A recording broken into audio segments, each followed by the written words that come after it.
The most dangerous kind of humiliation is the kind dressed up as closure.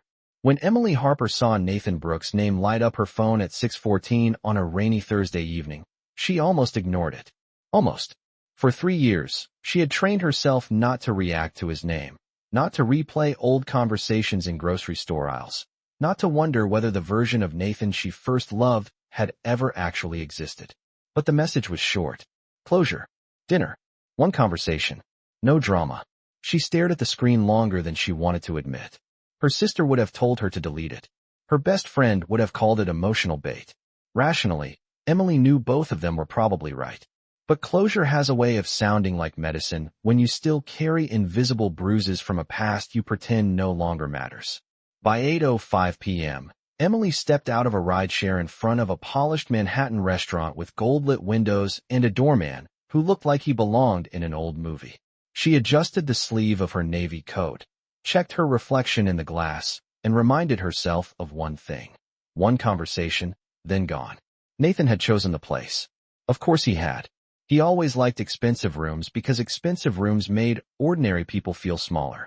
Emily entered expecting awkward silence, maybe a strained apology, maybe a final attempt to explain why a marriage that once looked solid from the outside had cracked in places nobody else could see. Instead, she stopped cold. Nathan was already seated. But he wasn't alone.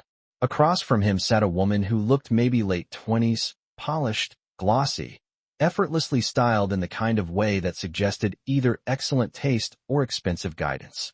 She laughed at something Nathan said just as Emily approached, and Nathan looked up with a smile that was just a little too bright. "Emily," he said, standing like this was some kind of reunion. "You made it." She should have left right then. Every instinct whispered exactly that. Turn around. Walk out. Preserve your dignity.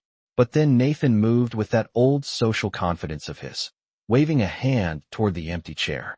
"Come on. Don't make this weird." The younger woman smiled politely. "I've heard so much about you." Emily felt her stomach tighten. Heard what exactly? Nathan didn't explain. He didn't need to. Confusion was part of his favorite kind of control. Emily sat slowly, placing her purse beside her chair, every nerve alert now. "You said closure," she said evenly. Nathan leaned back. "This is closure." A waiter appeared with menus Emily hadn't asked for. Nathan smiled at him like a regular. "She'll need a minute," he said. Emily ignored the menu. "Who is this?" Nathan glanced toward the younger woman. "Oh, sorry. Emily, this is Savannah." Savannah offered a small wave. "Nice to finally meet you." Finally. The word landed strangely. Emily forced a polite nod, though something in her chest had started to shift into quiet warning. Nathan looked pleased with himself. "I thought honesty would be healthiest." Emily held his gaze. "Honesty about what?" Nathan smiled the way some people smile before delivering something they think is clever. Moving on. A nearby table laughed at some unrelated conversation, silverware clinked, jazz hummed softly overhead, and yet Emily suddenly felt like the room had narrowed by several feet. Nathan reached for his water. Calm. Casual. In control. "What?" he said. "You thought this was some emotional reunion?" Emily studied him, really studied him, and saw it immediately. This was not closure. This was theater. And somehow, she had walked straight onto the stage. Emily understood something in that moment that took years to learn. Some people do not invite you back into their orbit for peace. They invite you back to see whether they still have power. She could have stood up. She knew that. The smartest version of herself probably would have. But humiliation works strangely when it begins softly, wrapped in social rules and polished smiles. Leaving immediately would have felt dramatic. Staying felt controlled. So Emily stayed.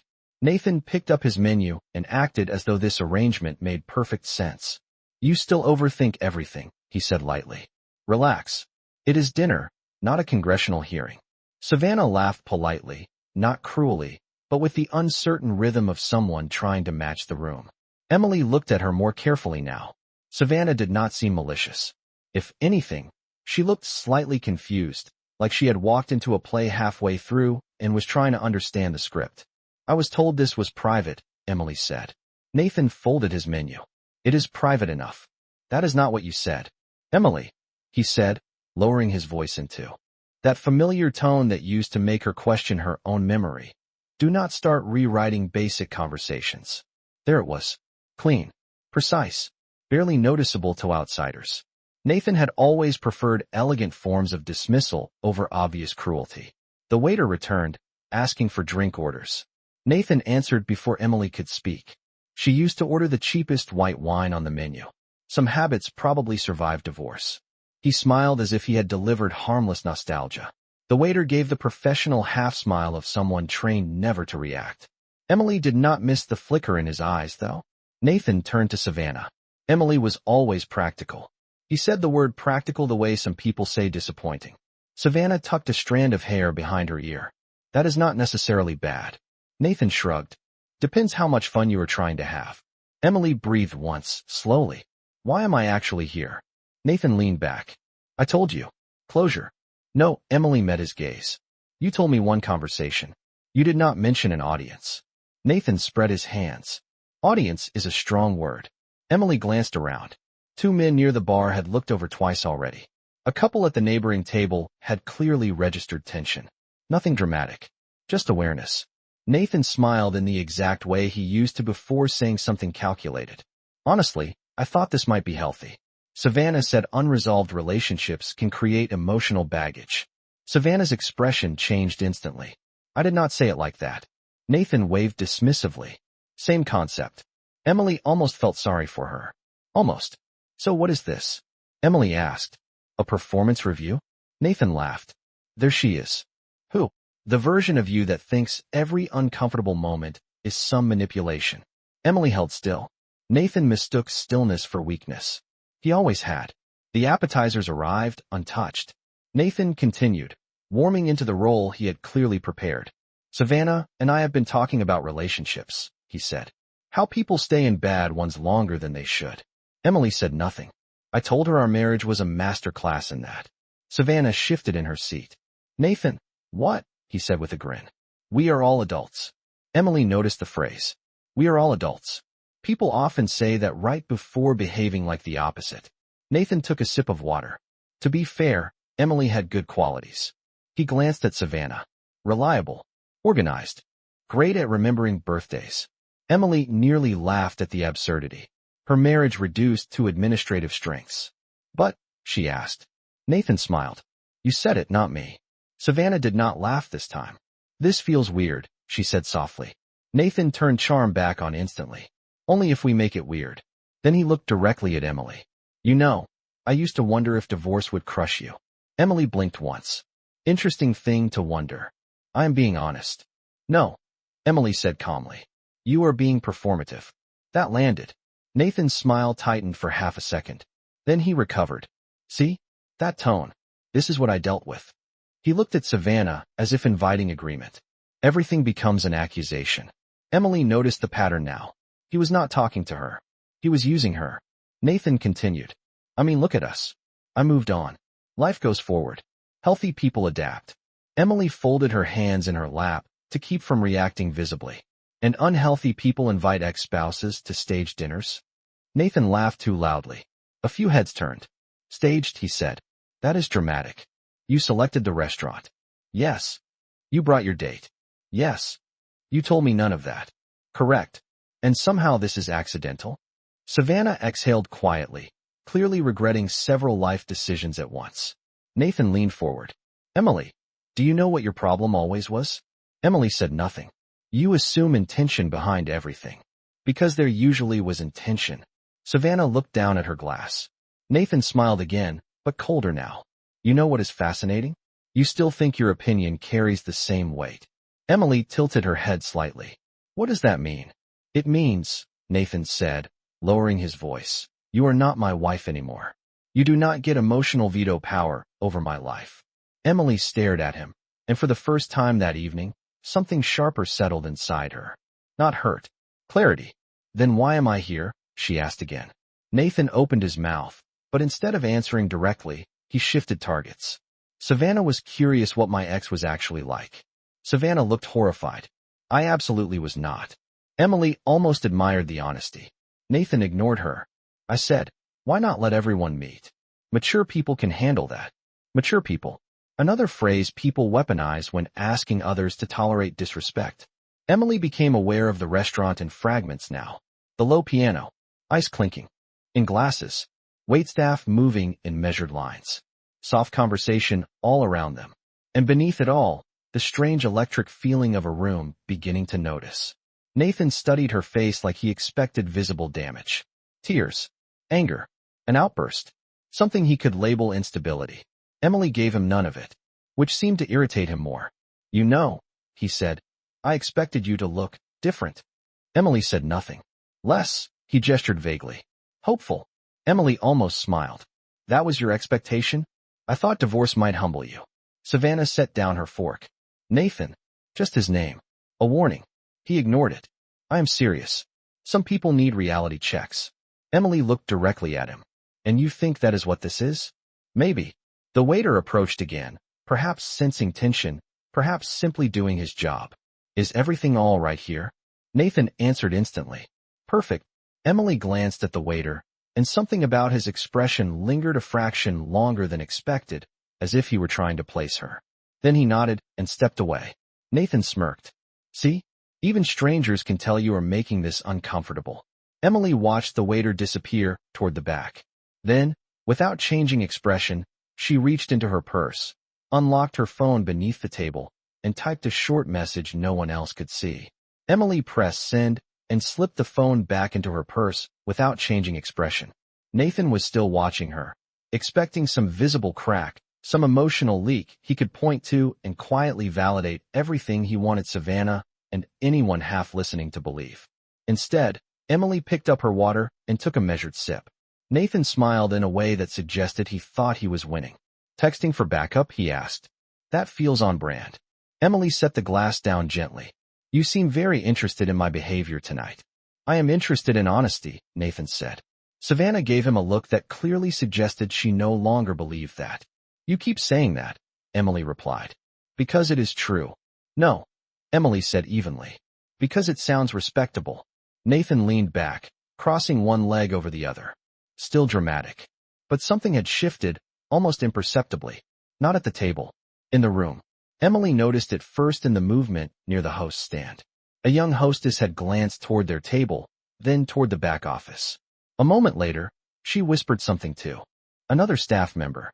Nathan either did not notice or assumed it had nothing to do with him. Savannah noticed. Emily could tell by the way her eyes tracked the exchange for half a second. Nathan, Savannah said quietly. I think maybe this has gone far enough. Nathan laughed under his breath. Gone far enough? We are having dinner. This does not feel like dinner. That is because Emily makes everything intense. Emily almost admired how effortlessly he reframed reality. Almost. Nathan reached for the breadbasket. Tell me honestly, he said, turning to Emily again. Are you angry that I moved on, or angry that I moved on well? Savannah visibly flinched. Emily did not answer immediately. Silence, she had learned, often forced people to reveal more than words. Nathan filled it instantly. See? That face. I know that face. Do you? Emily asked. Absolutely. Interesting, she said. Because I am not sure you ever did. That landed more cleanly than anything else she had said all evening.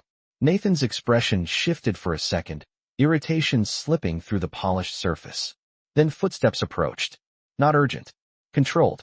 A manager in a charcoal suit paused near their table, not close enough to interrupt, but close enough to observe. Nathan noticed him and smirked slightly. Looks like we are attracting attention. Emily said nothing. The manager glanced toward Emily briefly, then walked away again. Nathan chuckled. See? Public scene. Savannah set her napkin down. I do not think she is the one creating that. Nathan ignored her. Do you know what always fascinated me about our marriage? He asked Emily. How convinced you were that patience made you superior? Emily held his gaze. And what fascinated me, she said, was how often cruelty arrived disguised as confidence. Savannah looked between them now with open discomfort. Nathan smiled thinly. That is poetic. That is accurate. Before Nathan could respond, the same waiter returned, but this time his tone was more careful. May I refresh anyone's water? It was a normal question, but his eyes flicked to Emily with unmistakable recognition. Not certainty. Recognition in progress. Emily gave a polite nod. Nathan did not notice. He was too invested in his own performance. Tell Savannah about the anniversary trip, he said suddenly. Emily looked at him. What about it? The one where you spent 2 days upset because I took business calls. Savannah frowned. Why? Are we doing this? Nathan shrugged.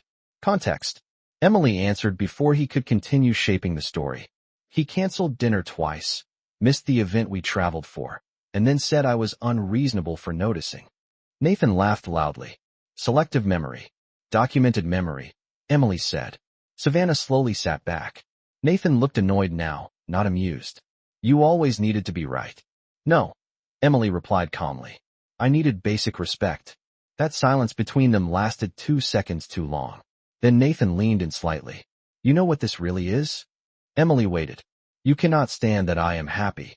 Emily almost smiled. Nathan, if this is your version of happiness, that answers more than you realize. Savannah looked down, as though she wished to disappear into the tablecloth. Then movement again, this time from the back corridor. A staff member approached the manager quickly, said something low, and the manager's entire posture changed. He looked toward Emily immediately. Nathan followed the glance, finally noticing the strange rhythm in the room. What is going on? He asked, more to himself than anyone else. Emily folded her hands in her lap. Calm. Patient. Nathan looked toward the host's stand, then back to Emily. Did you actually text someone? Emily tilted her head. You seem nervous. I am not nervous. Then why ask? Another beat passed. The manager began walking back toward their table, this time with unmistakable purpose. Savannah straightened. Nathan's confidence flickered for the first time that night. Emily, he said, his voice tighter now, what exactly did you do? The manager arrived at their table with the controlled composure of someone trained to remain calm under pressure, but there was something unmistakably different in his expression now. Not alarm. Respect. He stopped beside Emily rather than Nathan. Ms. Harper, he said carefully, I apologize for the delay. Nathan blinked. Savannah turned toward Emily, so quickly her chair shifted against the floor. Emily looked up with the same measured calm she had maintained all evening. That is all right, Daniel, she said. Nathan's head turned sharply. You know him? Daniel gave Nathan the kind of polite glance reserved for strangers. We have met before. Nathan laughed once, uncertainly. Okay, what exactly is happening? Daniel ignored the question for the moment. We were not aware you would be joining us tonight, Miss Harper. Had we known, arrangements would have been made differently. Nathan's expression changed. From irritation to confusion. Joining us, he repeated. Emily folded her hands. This was not a planned visit. Daniel's face shifted slightly, reading the room faster than Nathan ever could. I understand. Savannah looked between them. Emily, what is this? Emily answered simply. Nothing dramatic. Nathan leaned forward. Then somebody explain why the manager is acting like you own the building. The irony landed harder than he realized. Daniel responded before Emily could. Ms. Harper does not own the building. Nathan exhaled a laugh of relief. Great. Fantastic. Then, she serves on the Hospitality Advisory Board that oversees guest experience consulting for several partner properties, including ours. Nathan stopped mid-sentence. Savannah stared. Emily said nothing. Nathan recovered quickly, forcing a dismissive smile. So what? She is a consultant. Daniel's tone remained neutral. A senior advisor. Nathan waved a hand, as if this explained nothing. That does not justify whatever this is. Daniel chose his words carefully. A staff member recognized Ms. Harper from a previous executive review event. Savannah's expression shifted completely now. Wait. Nathan laughed again, thinner this time. This is absurd. Emily looked at him. Is it? You texted the restaurant because you know people here? No. Emily said calmly. I texted someone because I was confirming whether I needed to leave early tomorrow morning. Nathan stared at her. Then why is this happening? Daniel answered. Because one of our team members recognized a guest being treated in a way that appeared uncomfortable and informed management. Silence. Small but sharp. Nathan looked offended. Excuse me. Daniel remained perfectly composed. Our staff are trained to ensure guest well-being. Nathan sat back, almost laughing from disbelief. So now I am being reported for dinner conversation? No one reported you, Daniel said evenly. We observed concern.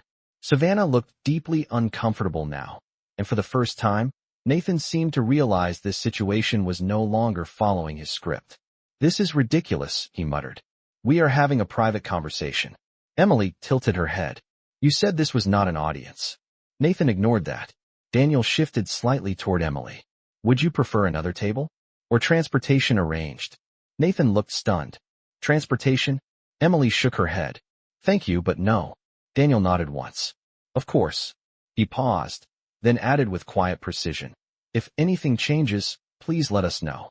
Then he stepped away. Nathan stared after him. Savannah was the first to speak. Why did you not mention any of that? Emily looked at her. You did not ask. Nathan found his voice. This is unbelievable. Emily waited. Hospitality Advisory Board, he said. Since when? Since after the divorce. Doing what exactly?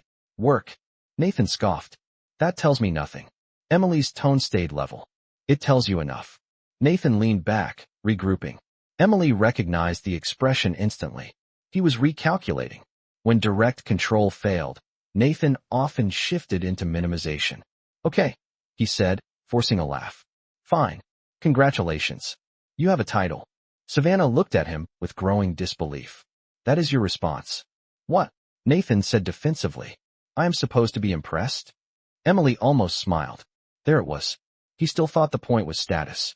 He still did not understand. This is not about impressing you, she said. Then what is it about? You, Savannah said quietly. Nathan turned. What? Savannah held his gaze. This whole thing. It was about making her feel small. That is not true. Nathan. Her voice had changed now. Firmer. I was uncomfortable 20 minutes ago. Nathan laughed in disbelief. So now I am the villain? Emily said nothing. She did not need to. Nathan looked back at her. Do not do that. Do what? Sit there acting morally superior. Emily answered immediately. I am sitting.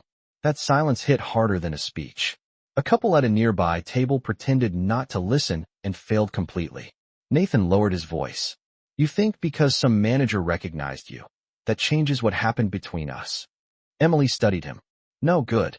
What changes what happened between us, she said, is what actually happened.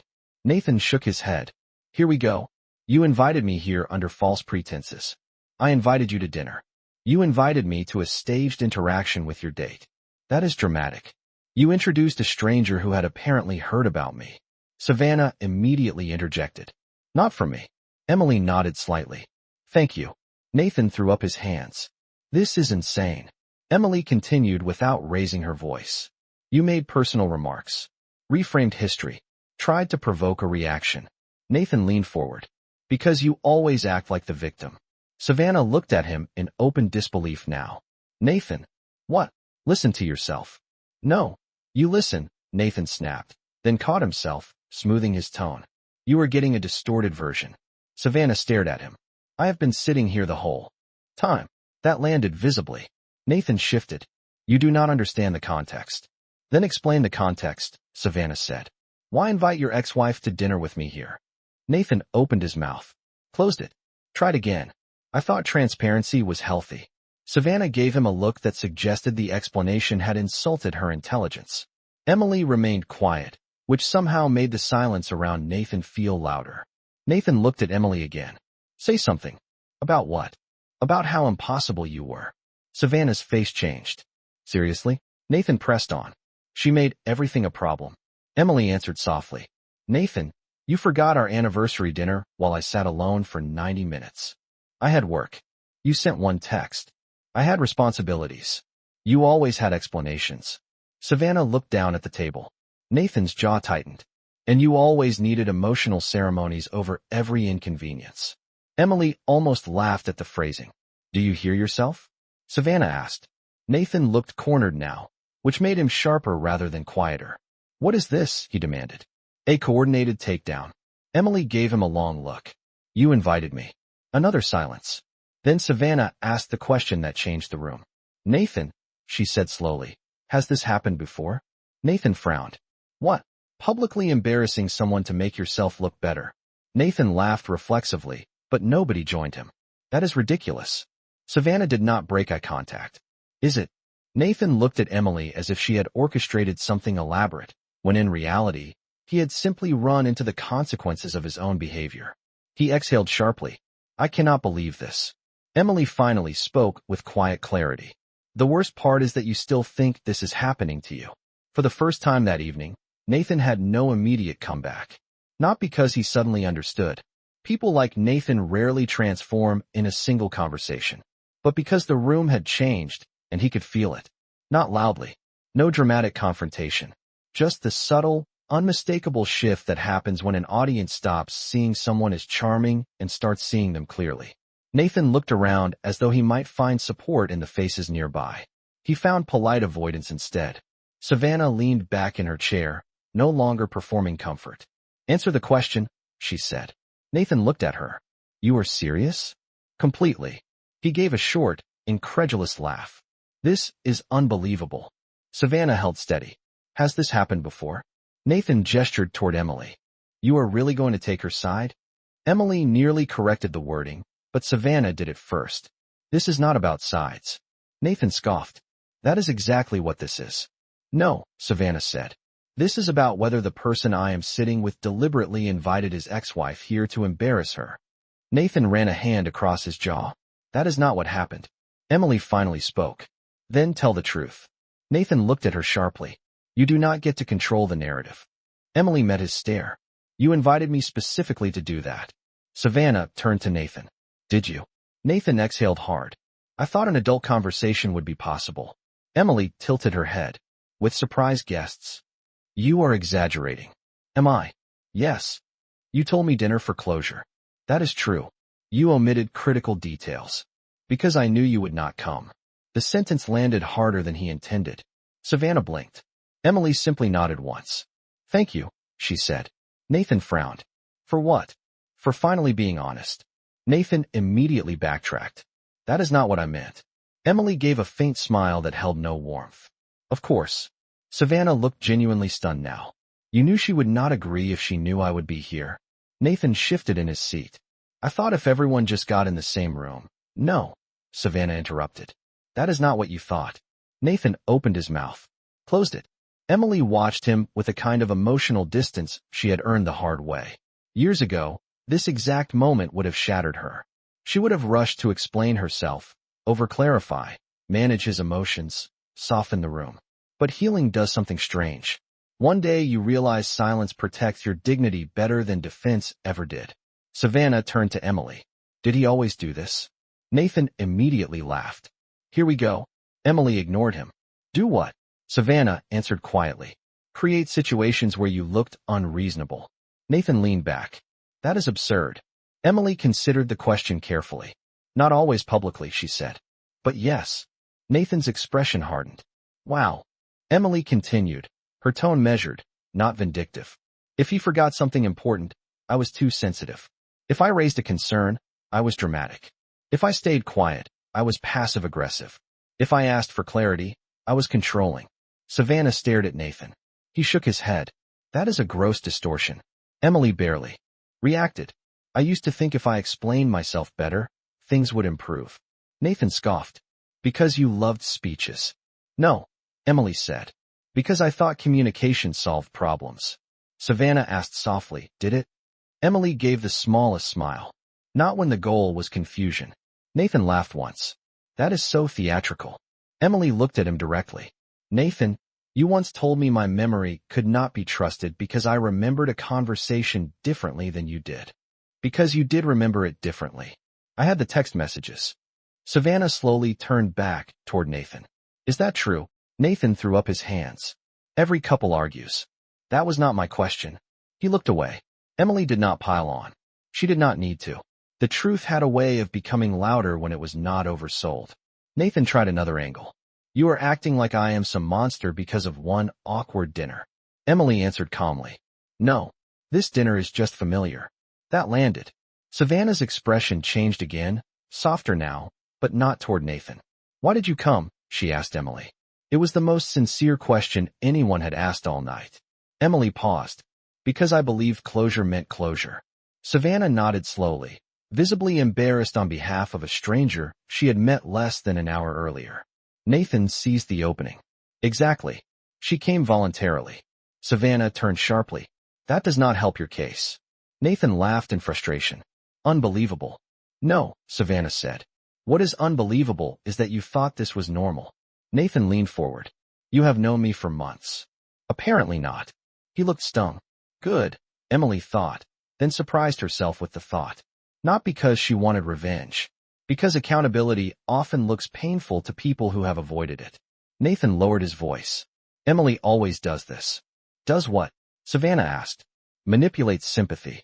Emily almost smiled at the predictability. Nathan, she said softly, if your strongest defense is that everyone else is being manipulated, perhaps consider the common denominator. He stared at her. You rehearsed that? No, sure. Savannah spoke before he could continue. Can I ask you something? Emily nodded. Did he apologize for how your marriage ended? Nathan interrupted instantly. That is private. Savannah did not even look at him. Emily answered simply. No, Nathan snapped. Because apologies are not magic words. Emily nodded once. That is true. Good. But accountability helps. Nathan let out a humorless laugh. You really love sounding wise. Emily said nothing. Savannah asked another question. Then why contact her now? Nathan answered first. I told you. Closure. Savannah looked at him with open disbelief. For who? That question hung there.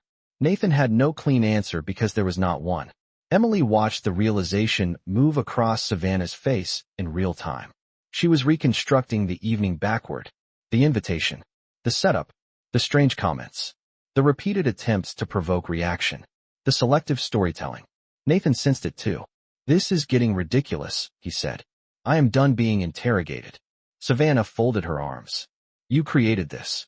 Nathan stood halfway, then sat back down as though uncertain whether leaving would look guilty. I brought two adults together to clear the air. Emily spoke quietly. No, you brought one adult and one witness. Savannah looked at Emily. Witness. Emily nodded. He did not want closure. He wanted validation. Nathan laughed sharply. That is psychobabble. Emily continued. He wanted someone else to see me as unstable, bitter, left behind. Whatever version made him feel justified. Savannah looked physically uncomfortable now. Is that why you kept bringing up your marriage? Nathan's silence was answer enough. Then Savannah asked the question that broke whatever remained of his performance. Nathan, she said slowly, did you tell me your divorce happened because Emily could not handle your success? Nathan blinked. Emily said nothing. Savannah continued. Because that is what you told me. Emily looked at Nathan. He looked away first. Savannah's voice sharpened. Did you? Nathan tried to shrug. That was simplified context. Savannah laughed once, without humor. Simplified. Emily remained still, but inside, something old and tight finally began to loosen. Not because Nathan was exposed publicly, because reality had stopped bending around his preferred version of events. Savannah looked at Emily. Was that true? Emily answered without embellishment. No, then what happened? Nathan immediately snapped. We are not doing this. Savannah ignored him. Emily considered her answer carefully. Our marriage ended because being consistently unheard changes you. Nathan rolled his eyes. Here comes the TED Talk. Savannah did not smile. Emily continued. Not overnight. Slowly. You start doubting your own reactions. Then your memory. Then your standards. Nathan muttered, dramatic. Emily finally looked directly at him with complete calm. The difference is that I no longer need you to agree with reality for it to be real. That sentence ended something. Nathan knew it. Savannah knew it. Even the silence around the table seemed to know it. Then Savannah asked the question that made Nathan's expression finally crack. How many times, she said quietly, have you done this to other people? The question stayed in the air longer than anyone expected. Nathan looked at Savannah as if the answer should be obvious, as if indignation alone could erase the pattern now sitting in plain view. That is an insane question, he said finally. Savannah did not move. Is it? Nathan let out a sharp breath. You have known me for months. And tonight, I learned more than I wanted to. He looked toward Emily, searching for some opening, some familiar weakness, some emotional reaction he could still use. He found none. Emily simply reached for her glass. Calm in a way Nathan had once mistaken for surrender. Now he understood too late that it was something else entirely. This is unbelievable, he muttered. Savannah stood, not dramatically, just decisively. No, she said. What is unbelievable is that you thought this would make you look good. Nathan stood too. You are overreacting. Savannah gave a small, disbelieving laugh. That phrase seems to be your favorite. Nathan looked stung. Good. Emily thought again, but without satisfaction this time. Just clarity. Savannah picked up her bag. Did you tell me the truth about anything? Nathan ran a hand through his hair. Do not do this here. Savannah held his gaze. That is exactly what Emily could have said tonight. Silence. Nathan tried one last shift. You are taking her word over mine. Savannah answered immediately. I am taking your behavior over your explanation. There was no clever response to that. Nathan looked at Emily. Say something. Emily considered him for a moment. Years ago, she would have filled the silence to rescue everyone from discomfort, including the person causing it. Not anymore. I already did, she said. Savannah nodded once toward Emily, a quiet acknowledgement between two strangers connected by one uncomfortable truth. I am sorry, Savannah said softly. Emily gave a small, genuine nod. None of this was your fault. Nathan exhaled in frustration. Fantastic. Great. I am apparently the villain now. Emily stood, smoothing the sleeve of her coat. Nathan, she said calmly. People are not defined by one bad evening. For a brief second, relief crossed his face. Then she continued. They are defined by patterns they refuse to examine. The relief disappeared. Nathan opened his mouth, but no words came. Daniel appeared discreetly near the edge of the room, not intervening, simply present if needed. Emily picked up her purse. Nathan's voice came smaller now, stripped of performance. So that is it. Emily looked at him, really looked at him, and realized something surprising. She did not feel angry. Not anymore. That was it a long time ago, she said. Then she turned and walked toward the exit, the warm restaurant lights reflecting softly against the glass doors ahead. No applause. No dramatic gasps. Just quiet. The kind of silence that says everyone understood exactly what happened. And for the first time in years, Emily did not leave feeling diminished. She left feeling finished.